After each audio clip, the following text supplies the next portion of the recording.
Hey guys, this is the Game Digest and this is our final review for the latest Spiders release, Steel Rising. In this final review, we will give you a digestified breakdown of the game into two parts. First, we will give you the things about the game that we simply adored, and second, the issues that we had in playing the game. The things that we loved. Steel Rising is indeed a fun game with tons of customization and builds to experiment with and weapons to master. When it comes to gameplay, we can truly say that this game did great. The battle mechanics are quite interesting and satisfying and will leave you into trying out new weapons, builds, and combos. The infusion and immobilization mechanics gave this game a nice touch in creating a unique twist in the Souls-like genre. However, for some this might be something mundane, still its effort to separate itself from other games in the genre is noteworthy to point out. In this game, exploring different affliction combos and experimenting with different elemental effects will get you hooked. With a great array of weapons to choose from and the ability to make builds around them, this adds a great factor to the game's replayability. Each weapon is unique and is fun to use and master. Each class in Steel Rising is enjoyable to play and is given the opportunity to shine because of how distinct they are from one another. You'll find yourself spending countless of hours exploring and experimenting with different types of class builds. Story-wise, we can say that this game offers an immersive and interesting plot.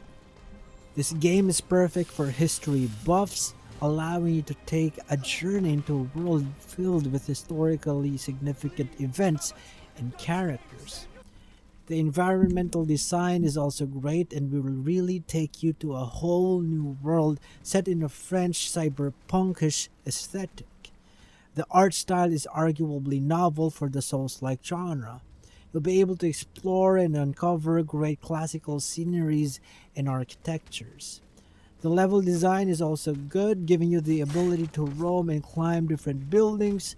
The game also allows you to reach new places through a grappling hook, and you can uncover new areas with a set of skills that you can able to unlock later in the game.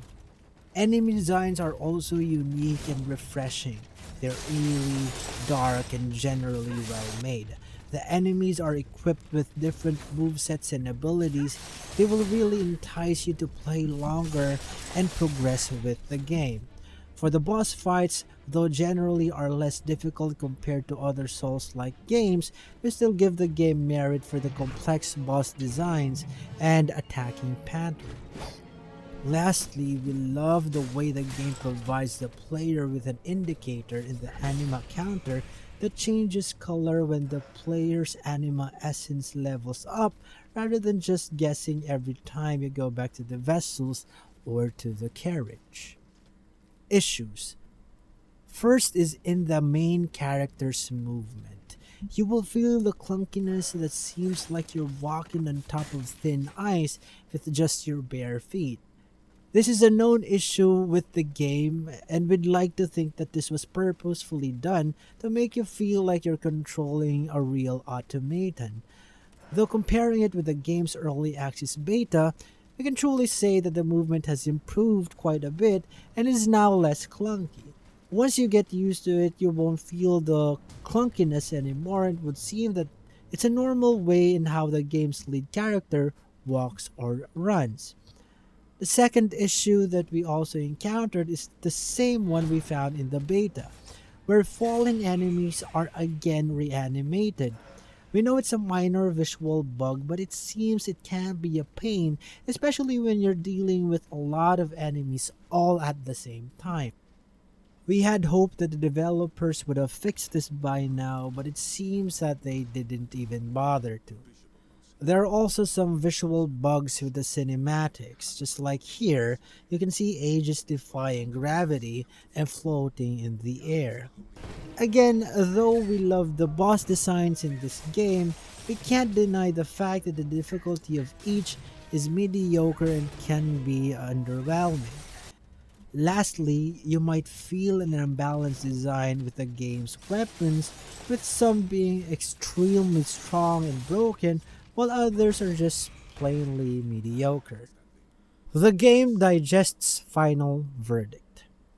Now that we've shown you and explained what are the things that we loved and disliked about Steel Rising, and if you think that the minor issues in the game aren't really a deal breaker, then by all means, this game might be a worthy pickup for you.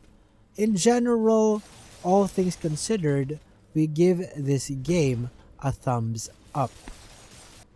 Feel free to drop a comment below about our video. Stay tuned for our next tutorial and guide for Steel Rising. If you want more gaming content, be sure to like and subscribe to the Game Digest, and do not forget to enable notifications by clicking on the bell icon. Thank you for your support and stay tuned for our next game guides and reviews. We'll see you next time. Cheers.